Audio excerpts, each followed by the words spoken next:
Ninguna persona seria lo va a apoyar si es que tiene al señor Cerrón al costado.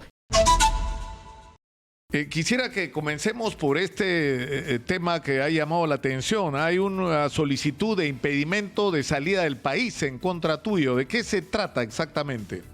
Bueno, en primer lugar contarle, ¿no?, a la población algo que ya se sabía hace un buen tiempo, que la Fiscalía me abrió un proceso por un fake news.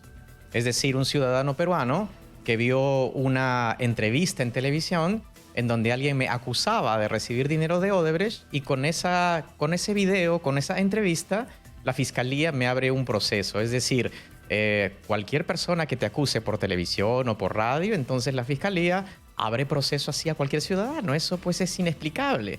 Al día de hoy ya pasó un año de que abrieron ese proceso y no han encontrado absolutamente nada, ni un indicio, ni un elemento, ninguna evidencia.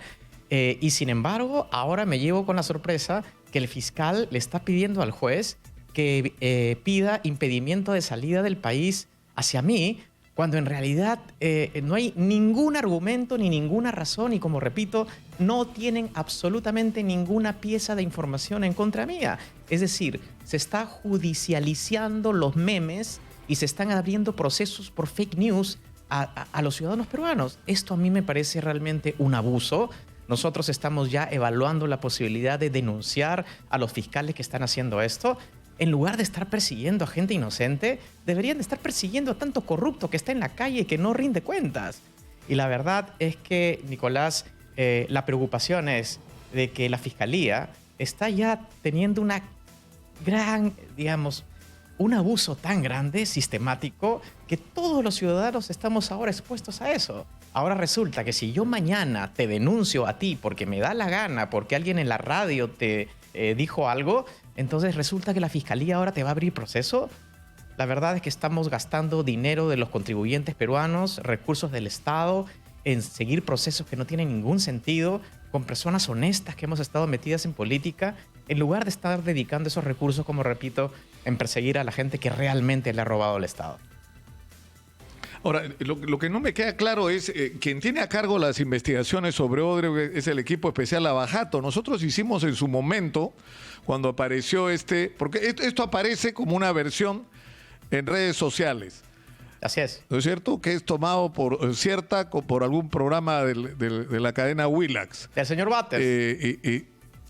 Y nosotros consultamos con el equipo especial Lavajato si había alguna información en referencia a la participación de Julio Guzmán, y nos dijeron que por lo menos hasta donde ellos tenían no había nada, o sea, no tenían ninguna referencia con respecto a este hecho y no tenían idea de cuál era el origen. Pero sin embargo, o sea, esto se ha abierto ¿dónde? En otra fiscalía. ¿Quién ha abierto esta investigación? La investigación la ha abierto el fiscal Hamilton Montoro, que es parte del equipo especial, y yo también estoy sorprendido no solo porque Julio Guzmán, el Partido Morado como institución, ha apoyado la lucha contra la corrupción permanentemente, pero también sorprendido por el hecho de que la Fiscalía ahora pida impedimento de salida cuando no hay ningún elemento que han encontrado en mi contra, y donde además yo he mencionado públicamente que han buscado en el sistema Dreyfus, en donde supuestamente están todos los que han recibido la coima de Odebrecht, y el nombre de Julio Armando Guzmán Cáceres simplemente está absolutamente ausente. Y eso es información, digamos, objetiva, real. Entonces, la verdad, Nicolás, es que acá hay unas ganas de fregar, realmente. Y lo sospechoso, Nicolás, es que este documento se ingresa ayer a la Corte Superior, ayer por la mañana, justo después de que yo doy declaraciones que para muchos son controversiales sobre la segunda vuelta y sobre la elección del señor Castillo. Entonces, en política no hay coincidencias. Y la verdad es que esto es muy preocupante, porque cualquier fiscal entonces puede manchar tu honra, cualquier fiscal puede arruinar tu carrera profesional simplemente porque le da la gana, porque siente que tiene todo el poder para hacerlo. Por esa razón, yo no voy a tolerar esto. Y estamos evaluando la posibilidad de denunciar al fiscal que está haciendo esto, porque esto ya ha cruzado, está llegando al límite de la ridiculez, realmente. Entonces ya, por favor, Julio, basta.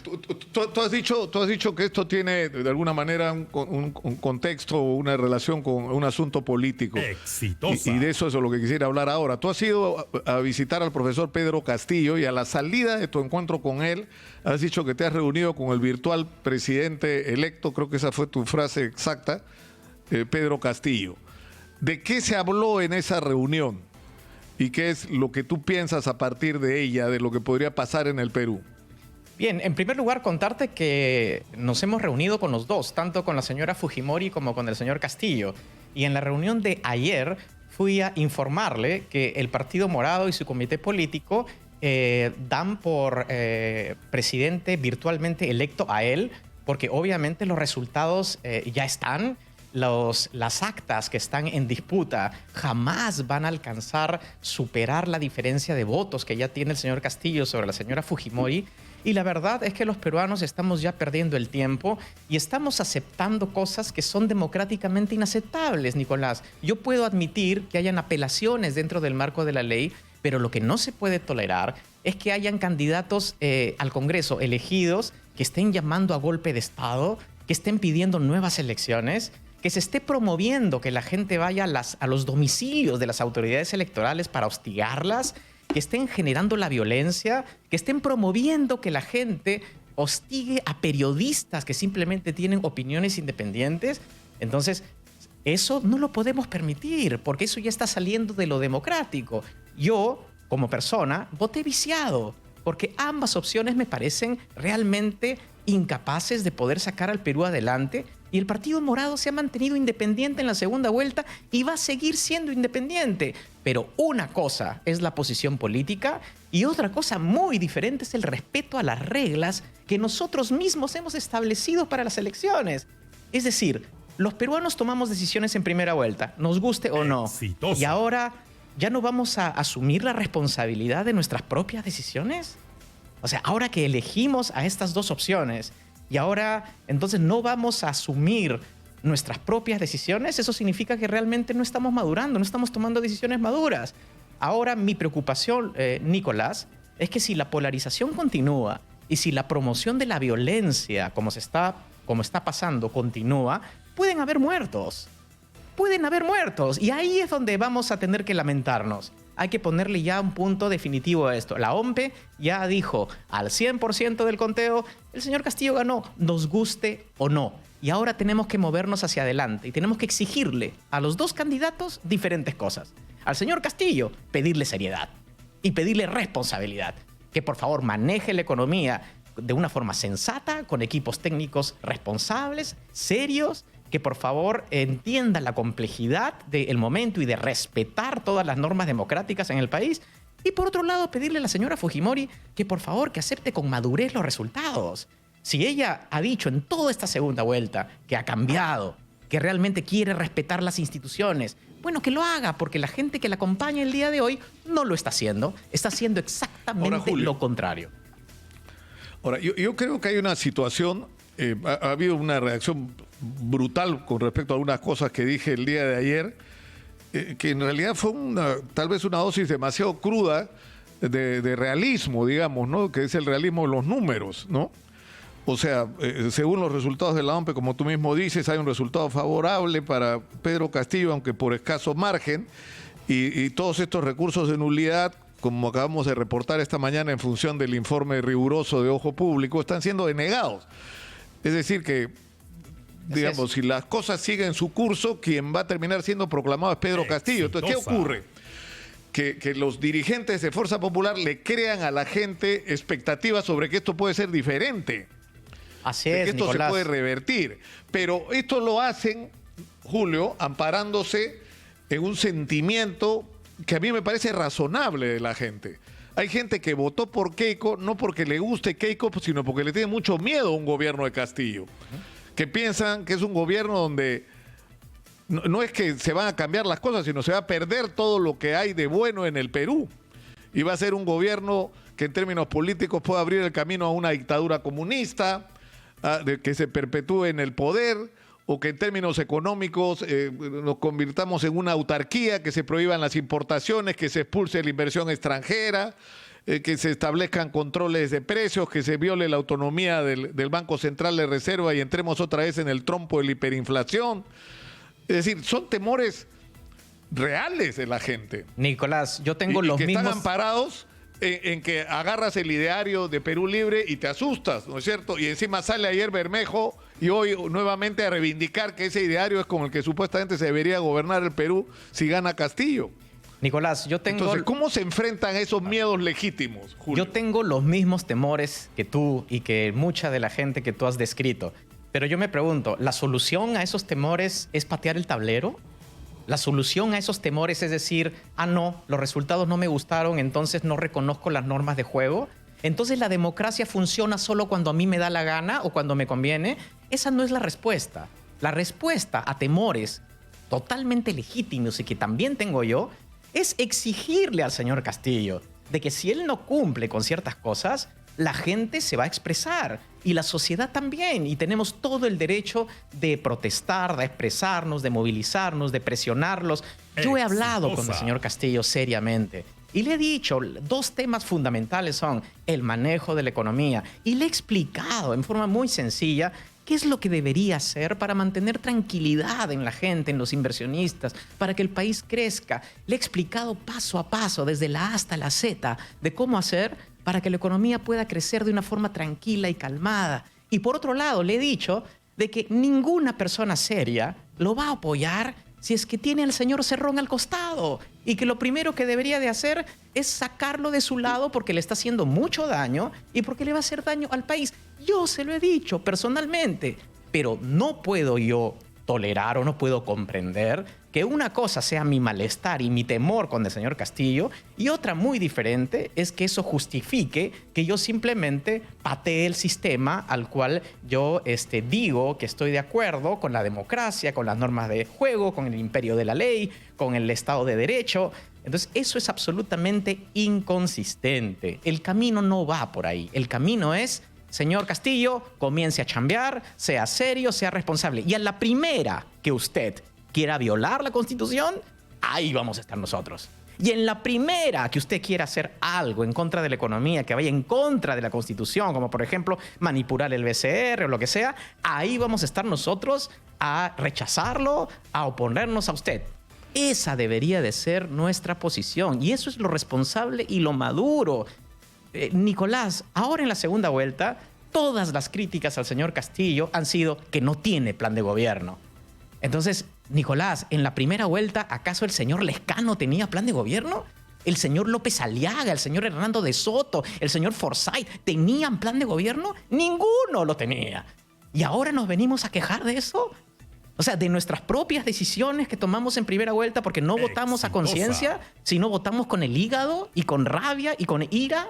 Nosotros lo anticipamos y dijimos a los peruanos, no voten con rabia, entendemos la rabia, pero procesen su rabia para construir algo en el futuro, porque los extremos nos van a llevar al abismo. Yo lo he mencionado N veces, inclusive en el debate del Jurado Nacional de Elecciones lo dije al final, que votar por los extremos nos iba a llevar a una solución muy complicada. Y eso es lo que ha ocurrido.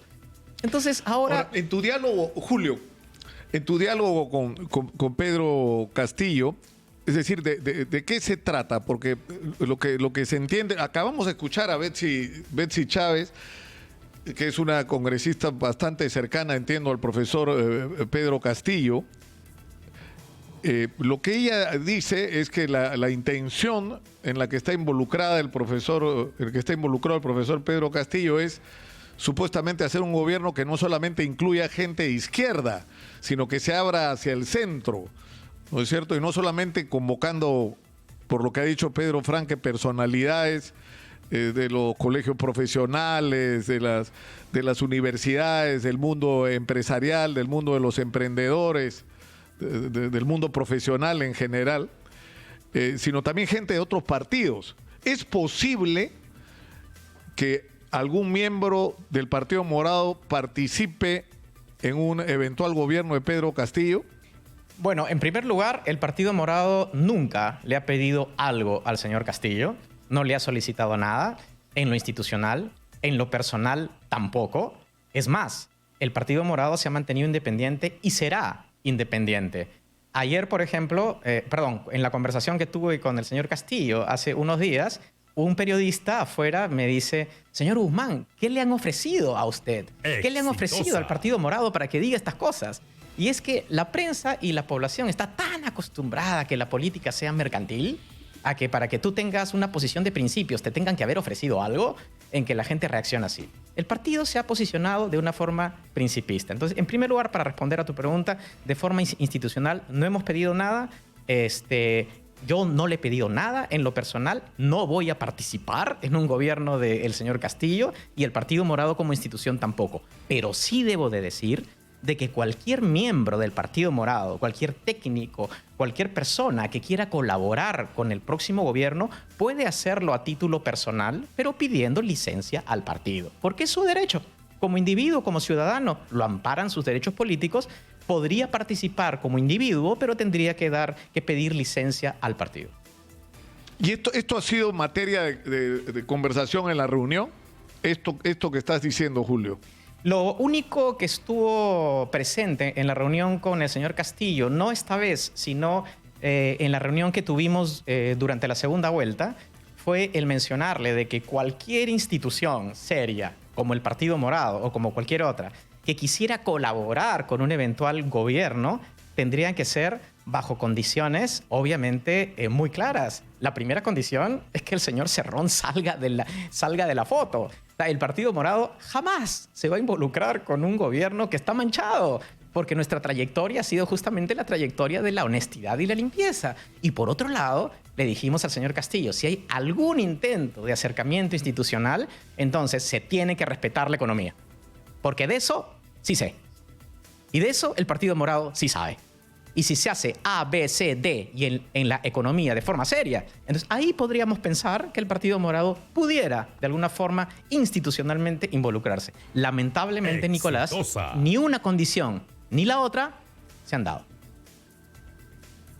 Ahora, estamos enfrentados a una situación extraordinariamente compleja, porque tenemos esta endiablada crisis política.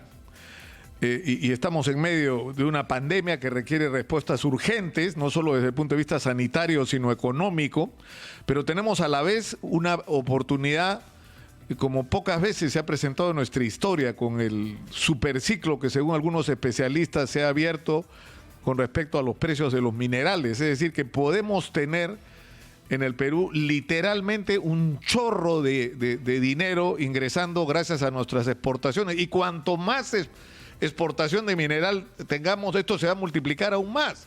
Hay más oportunidades, Nicolás, hay más oportunidades y te las cuento. Entonces, y estamos en esto, ¿no? Dando vueltas en esto. Hay más oportunidades. Mira, la primera es la que tú has mencionado, porque Dios es peruano. Y lo que está ocurriendo es que el crecimiento de China, de Europa, la recuperación de los Estados Unidos, está haciendo que la demanda por los minerales esté aumentando. ¿Y quién es uno de los principales productores de minerales en el planeta? El Perú. Entonces los precios están aumentando y eso representa gran parte de nuestras exportaciones. El 75% de las exportaciones peruanas son materias primas. Entonces por ese lado tenemos una gran oportunidad. Pero hay otra, Nicolás, que yo también la he mencionado para que la consideren en el próximo gobierno. Es que debido a la pandemia ha habido un ahorro nacional muy grande. Es decir, la gente que tiene los recursos, por supuesto, no la gente más vulnerable, ha dejado de gastar. Y eso significa que como conjunto, como peruanos, tenemos una cantidad de dinero que está guardada y no se gasta por temor, por incertidumbre, etc. Ese ahorro nacional se debería de convertir en inversión privada. ¿Cómo se hace eso? Emitiendo bonos del Estado. Si el Estado emite bonos en soles, la gente compra esos bonos y simplemente con ese dinero se financia un presupuesto mucho más gordito, mucho más chévere, más bacán para el próximo año y se reactiva la economía. Bueno, pero para eso, Nicolás, hay que saber la técnica. Para eso hay que conocer la economía. Para eso hay que saber cómo. Lamentablemente, ninguna de estas dos opciones nos ha dado esa tranquilidad y esa calma.